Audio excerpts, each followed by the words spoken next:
pasien-pasien yang merokok itu biasanya memang lebih cepat untuk terpapar agen-agen penuaan dini. Penyebab dari penuaan dini ini apa ya dok ya? Apalagi pasien-pasien yang tidak mau memakai skincare seperti sunblock atau sunscreen itu lebih berisiko untuk terpapar skin aging.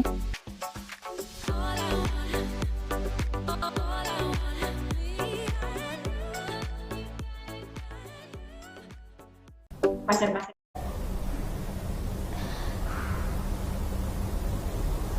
Halo, selamat malam. Ketemu lagi di Bincang Kecantikan. Hari ini saya sudah bersama lagi dengan Dokter Susan dari Lamier Estetik. Halo dok. Halo semuanya. Lagi di mana dok? Lagi di klinik. Biasa. Lagi praktek ya dok? Iya. Iya, sibuk dong dok ya. Dok, kita mau minta waktu dokter sebentar ya dok ya. Ya. Iya. Nah hari ini kita mau mendengarkan edukasi dokter tentang penuaan. Nah ini satu hal yang ditakutin banyak orang ya dok ya. Karena kan pasti kan semuanya tuh pengennya awet muda ya dok ya. Nggak pengen ada terkena tanda-tanda penuaan. Ya, nah dok, boleh langsung aja dok ya. Itu penuaan ini kan pasti kan terjadi ya dok ya sama semua orang. Nah itu kalau penuaan sendiri, tanda-tanda penuaan itu sebenarnya itu idealnya itu tuh atau seharusnya itu tuh muncul itu di usia berapa itu dok? Nah, untuk penuaan biasanya akan mulai di umur-umur 35 tahun ke atas. Nah, tapi karena sekarang itu udah banyak polusi, ya, gaya hidup juga banyak yang kurang sehat. Pasien paling muda saya yang ada tanda-tanda penuaan dini itu ada di umur 23. Jadi bisa kita simpulin untuk kita hitung penuaan adalah gejala-gejala tentang penuaan yang muncul di bawah umur 35 tahun, biasanya start di umur 25, bahkan yang 23 juga ada, gitu, kayak pasien saya. Ya ini dok ya, penuaan dini ini dok yang membuat orang padahal usianya masih muda, cuma dikiranya udah tua gitu ya dok ya, udah ibu-ibu gitu ya. Iya dok. Nah dok, penyebab dari penuaan dini ini apa ya dok ya? Untuk penyebabnya itu sebenarnya ada dua. Pertama itu faktor intrinsik. Nah, faktor intrinsik itu biasanya karena genetik. Ini disebut penuaan juga, penuaan intrinsik biasanya saya bilang. Genetik itu seperti apa? Seperti misalnya pada keluarganya lebih cepat muncul kerutan halus di area dahi atau di glabellar gitu, antara alis.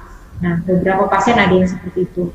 Atau memang dari bentuk wajah sehingga smile line, garis senyumnya juga lebih dalam.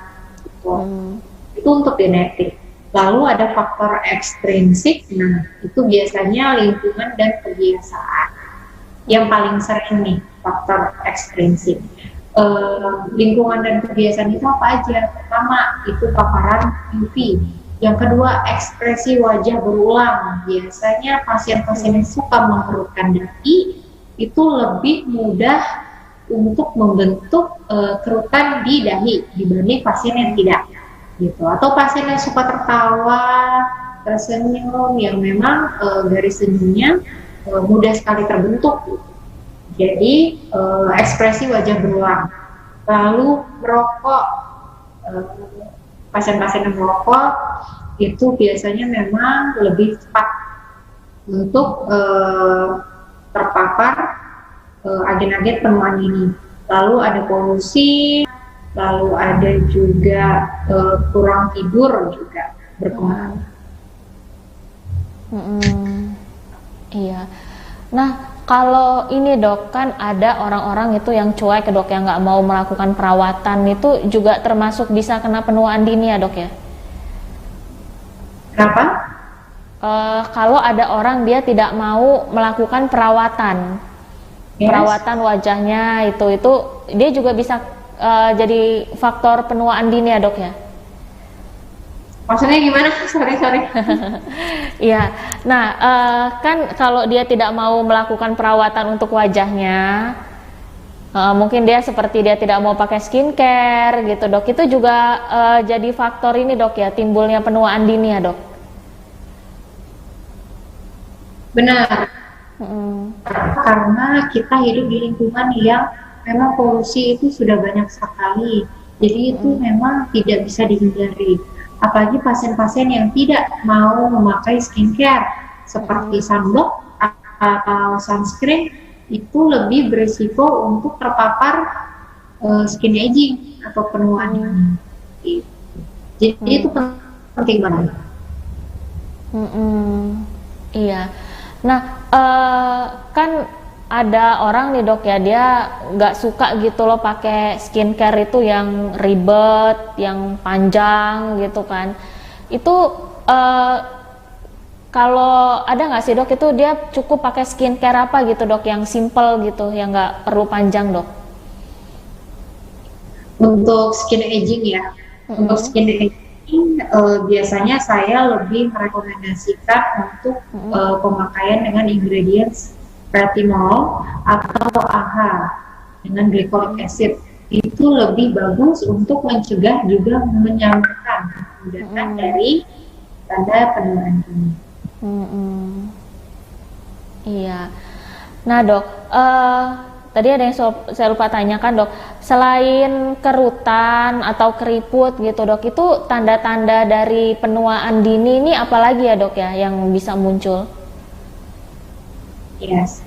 Jadi memang biasanya penuaan dini karena tua itu pasti keriput gitu ya. Padahal tidak hanya keriput, bisa kulit yang kendur, itu biasanya kita ngerasa nggak kenceng, atau bagian pipi, biasanya bagian pipi udah segi, udah turun. Nah, lalu ada juga perubahan warna kulit, biasanya muncul bintik hitam, lalu pori-pori yang besar, juga kulit kusam dan kering, itu juga merupakan tanda-tanda dari penuaan dini. Iya. Nah, ini tanda-tanda dari penuaan dini ini sama nggak sih dok dengan tanda-tanda yang bukan penuaan dini dok?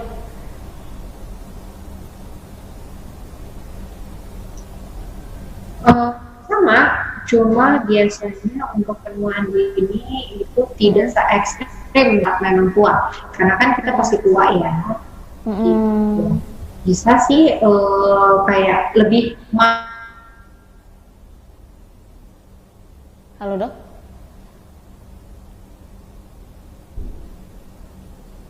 Ya, sorry dok, suaranya keputus dok. Halo dok?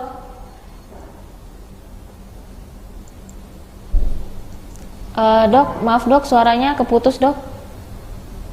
halo, Iya, boleh diulang nggak dok? tes.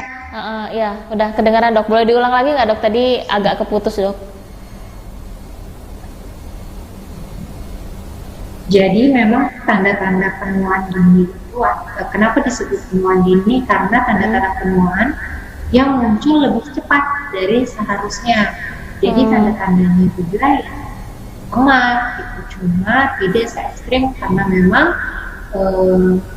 penuaan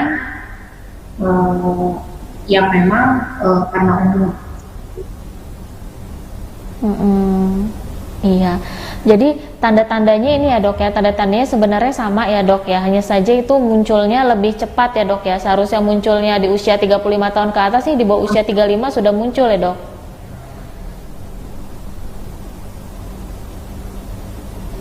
Yes, benar. Iya. Nah dok, tanda-tanda itu biasanya tuh apa sih dok, langsung muncul begitu terkena penyebabnya, atau butuh waktu gitu dok, beberapa kali terkena penyebab baru muncul tanda-tandanya dok? Ya, jadi untuk tanda-tanda penuaan itu biasanya akumulasi, nggak langsung kelihatan.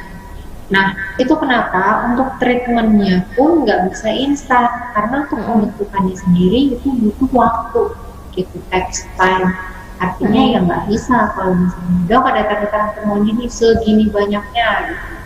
Lalu tiba-tiba dok 1 kali treatment ya, nggak bisa. Iya. Nah itu ngomong-ngomong soal treatment ya dok ya, itu kalau dokter nih ketemu dengan pasien yang sudah mengalami penuaan dini, nah ini treatment apa yang dokter berikan ini dok? Oke, pertama biasanya pasien yang datang ke klinik itu kita lakukan skin analisa dengan alat, karena kan kalau mata aja kadang nggak kelihatan, kelihatan itu yang memang di luarnya aja. Sedangkan flek, pembentukan flek itu cenderung lebih dalam. Jadi kita butuh alat yang memang bisa mendetek lebih dalam lagi. Jadi pertama kita lakukan skin analisa, lalu untuk yang kedua saya resepkan skincare biasanya yang mengandung retinol dan KA. Lalu yang ketiga kita konsultasi pemilihan treatment. Untuk rekomendasi treatment sebenarnya banyak sekali bilangnya, tapi top 3-nya untuk skin aging itu ada Salmonella injection, ada HA skin booster, juga ada Japanese Paris skin. Iya. Nah dok, ini pasti ada yang penasaran nih dok, itu tarifnya berapa sih dok 3 treatment itu dok? Nah, untuk Salmonella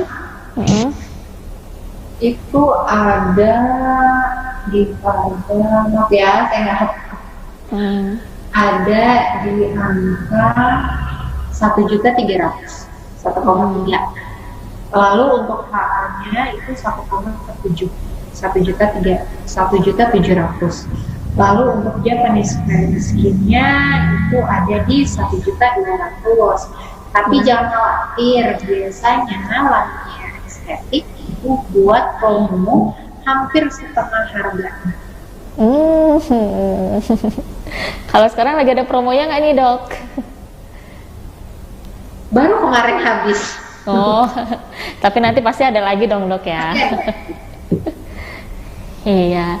Nah dok, ini kan ada 3 treatment dok ya. Itu kalau treatment yang biasanya paling banyak dipilih pasien yang mana ini dok? Biasanya yang paling pasien suka itu Salmonella injection. Memang hasilnya itu oke banget, gitu. Nah, sedangkan untuk pasien-pasien yang memang udah aging, memang udah tua, 35 tahun ke atas, biasanya tanda-tanda penuaan dininya lebih serius ya, lebih turun gitu, di periputannya lebih terlihat. Nah, biasanya kalau sudah penuaan yang memang wajar, biasanya kita butuh tindakan treatment atau botox. Iya. Nah dok, balik lagi ke 3 treatment tadi itu dok, itu butuh berapa kali treatment sih dok baru tanda-tanda penuaan dini ini bisa hilang dok? Nah sebenarnya untuk 1 kali treatment aja sudah terlihat hasilnya, tapi memang dibutuhkan pengulangan sesuai dengan tingkat keparahannya itu sendiri. Tapi kalau hasil langsung kelihatan dalam 1 kali treatment. Iya. Nah dok, kalau nih dok ya tanda-tanda penuaan dininya udah hilang ya dok ya, itu treatment lanjutannya itu apa itu dok, supaya wajahnya tuh tetap awet muda gitu, nggak muncul tanda penuaan dini lagi? Nah, lebih ke maintenance ya, artinya pilihan sunblock itu wajib. Lalu tidak boleh tidak boleh makan sembarangan, jadi harus menerapkan pola makan yang seimbang, karena itu berpengaruh sekali. Lalu jika mostly untuk kegiatan atau pekerjaan itu outdoor, jangan lupa untuk sunblock atau sunscreen, dan itu harus diulang, harus re-apply. Di bawah jam 5 sore nggak apa-apa, nggak pakai sunblock, tapi di atas jam 5 sore itu wajib. Lalu kurangi kebiasaan untuk merokok atau mengonsumsi alkohol, itu juga berpengaruh. Lalu untuk manajemen stres itu perlu juga. Jadi untuk stres-stres yang memang tidak terkontrol itu akan lebih mempercepat timbulnya penuaan dini. Lalu harus rajin berolahraga dan beraktivitas fisik, itu juga berpengaruh. Lalu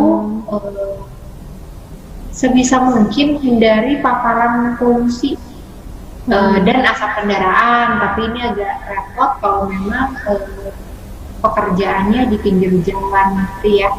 Lalu harus sering-sering makan sayuran dan buah-buahan.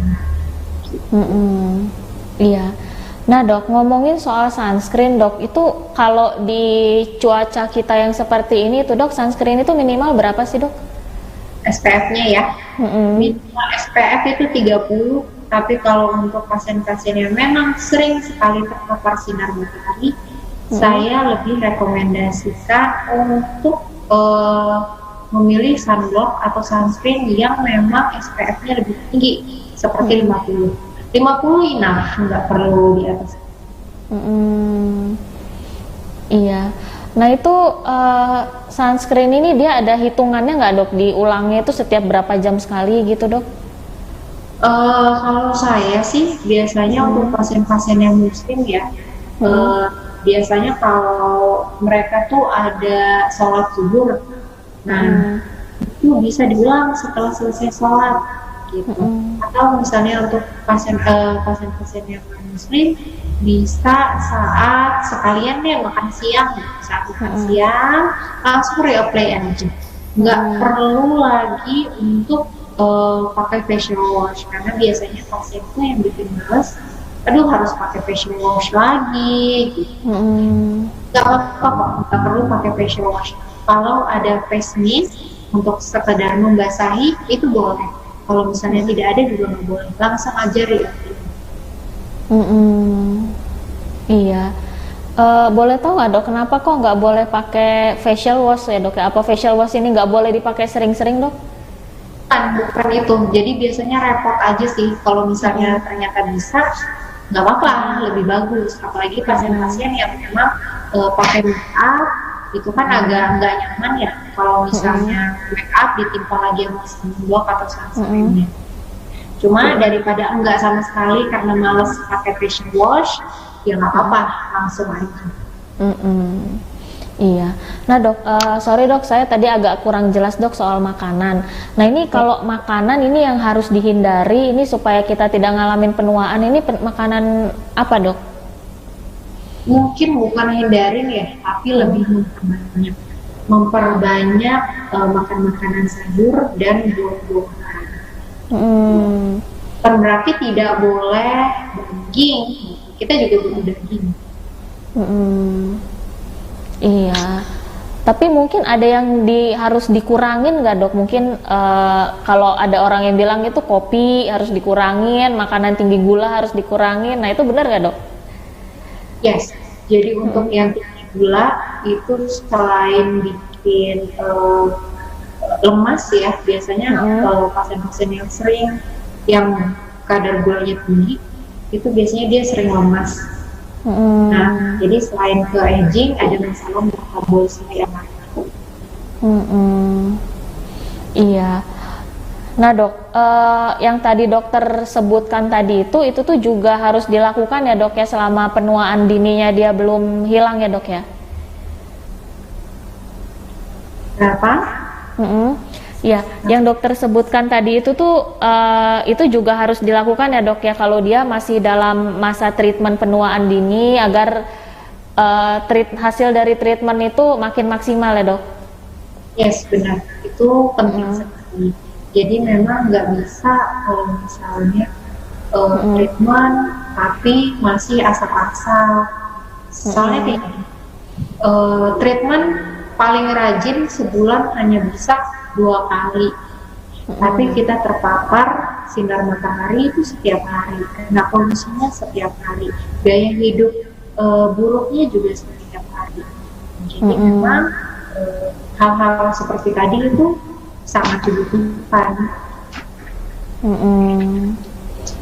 Iya. Nah dok, oke dok, tadi ada yang lupa saya tanya dok, treatment yang 3 treatment tadi itu dok, itu tuh tidak boleh dilakukan kalau dia dalam kondisi kulitnya itu seperti apa itu dok? Yang saya sebutkan tadi treatment. Yang 3 treatment tadi itu. Oke, jadi Salmonella injection itu biasanya saya tidak menyarankan pada pasien-pasien yang aknenya masih banyak gitu. Karena menimbulkan flek, makin merah gitu. Lalu pilihannya jika dia tidak bisa Salmonella injection, pilihannya adalah HA skin booster. Itu pure HA, jadi lebih aman untuk risiko alergi itu minim sekali, hampir nggak ada. Lalu ada lagi Japanese Fairy Skin. Ini pilihan untuk pasien yang memang kulitnya nggak begitu kendur gitu. Kalau mau hasilnya itu cepat terlihat, bisa ambil Japanese Fairy Skin. Karena dia menggunakan dermapen, artinya penetrasi tindakannya itu lebih dampak gitu. Hasilnya biasanya 5 hari, 10 hari itu pasien sudah kelihatan hasilnya. Tapi tidak selama untuk ketahanannya, tidak selama Salmonella injection atau HA skin booster. Kalau SDNA injection atau HA skin booster itu bisa bertahan sampai 3 bulan gitu. Kalau Japanese skin tidak. Jadi untuk Japanese Fairy Skin saya lebih menyarankan untuk maintenance gitu. Jadi kalau untuk pertama kali datang dengan masalah penuaan ini, saya lebih suka Salmonella injection atau HA skin booster. Iya. Oke dokter, terima kasih banyak ya dok ya atas waktunya. Sebelum saya tutup, ada yang mau dokter sampaikan nggak dok? Boleh. Jadi penuaan itu adalah hal yang wajar, tapi terlihat tua itu tidak. Halo dok? Halo? Iya dok, ada lagi dok?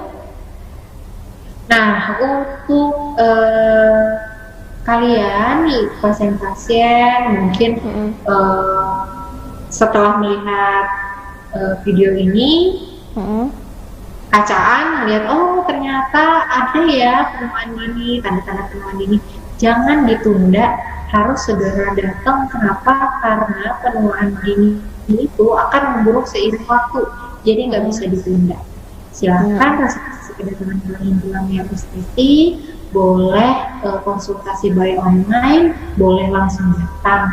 Nanti kita akan